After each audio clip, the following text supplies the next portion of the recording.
Let's talk about Cat in 8, an upcoming spatial game about herding cats.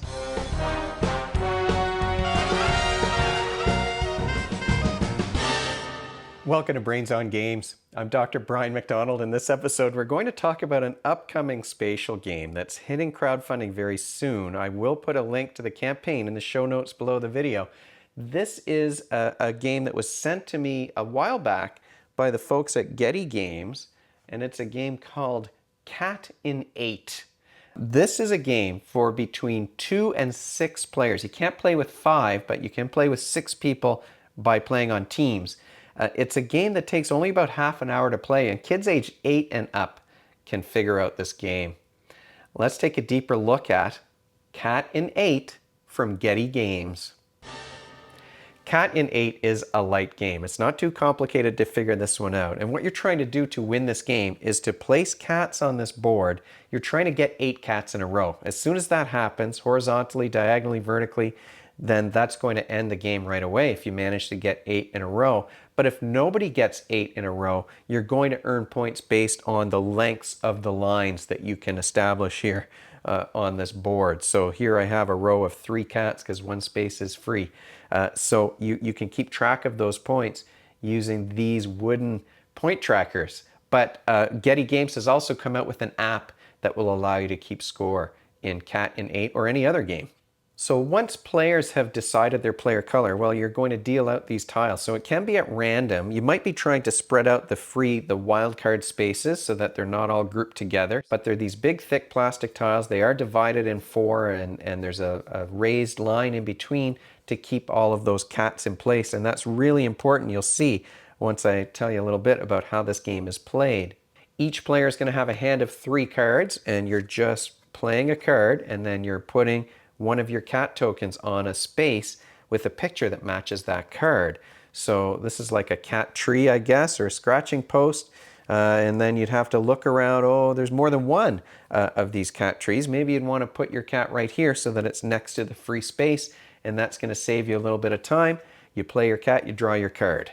What makes this game fun and a bit more chaotic, I think, maybe especially for the adults, but for the kids too, is that there are some chaos cards in that deck. So there's several of these cards. There's 3 different abilities that might get activated here. And this is why it's so important to have these really good, thick, sturdy tiles. And honestly, it's also why you've got these little gaps in between that you can get your fingers into.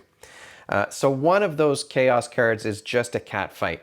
All that does is allow you to swap. If I've got a cat down here, I can swap a cat of my color with that other cat, and they're just going to trade places like that. So a cat fight just switches cats around. This was a really strategic card. This was a great one that we really liked. I often would hang on to this until I had lots of cats in a row and it didn't look like I was really going to line anything up. I'd hang on to this Cat Nados card, which allows you to rotate one of the tiles. So you pick these up. This is why you've got these thick tiles that are all divided up, because you're just going to turn that tile somehow into a different orientation. It doesn't have to be 90 degrees. You can flip it all the way around, but that really does mess with the board, and it might interfere with another player's line that they're making, but it might also allow you to get those 8 cats in a row. Finally, you've got this Cat Zoomies card, and really what the Zoomies allow you to do is to push a row of these tiles, and you just kind of go like this, and then you move the tile on the other side back to the beginning.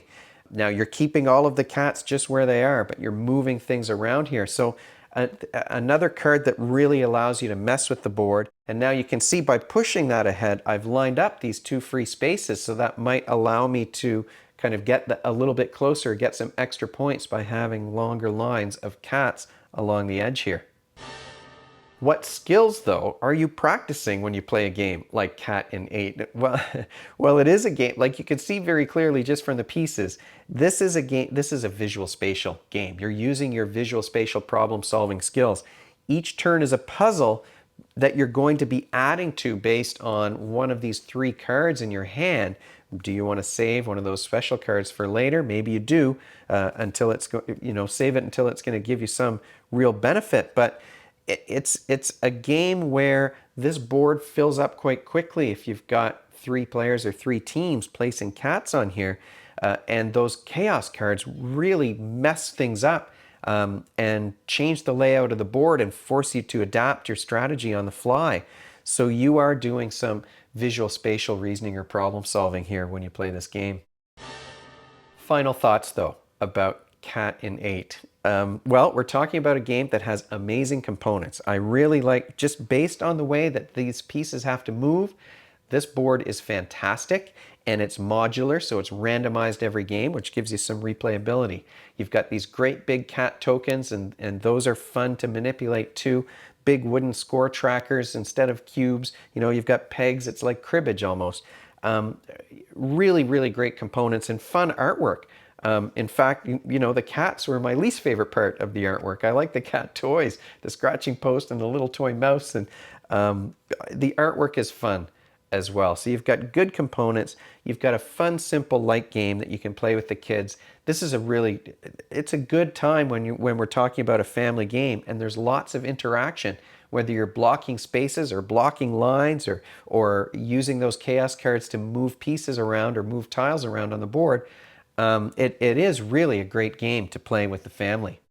Are there downsides here? Well, I mean downsides. It's a light kind of family game. That might be, you know, if you're looking for something heavy, you're not going to be playing Cat in 8.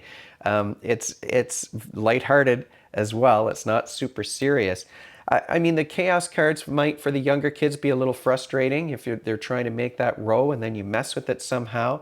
So the chaos cards might interrupt. You could pull some of those from the deck if you wanted to kind of reduce that level of player interaction, or that kind of take that player interaction. That might be okay for the younger ones. I mean, honestly, I think the chaos cards were what made the game the most fun, so I did like having those in the deck. But I mean, look, it's a family game. It's a game for kids. It might become a little bit of a dexterity game when you're moving these tiles around without trying to disrupt the cats that are on them.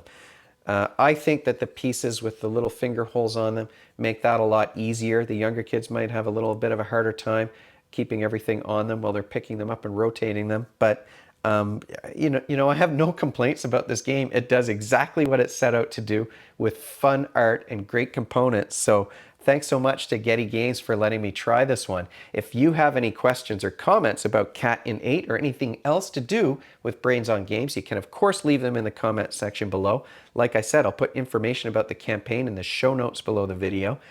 You can also email me at brian@brainsongames.ca. Brainsongames.ca is the website. That's where future episodes will go, and the previous ones are already up there. Brains on Games is the X handle and the Blue Sky feed and the Facebook page and the Instagram feed. So we're all over the place. And if you enjoyed this video and you want to be notified of future ones, you can head on over to YouTube and click that subscribe button.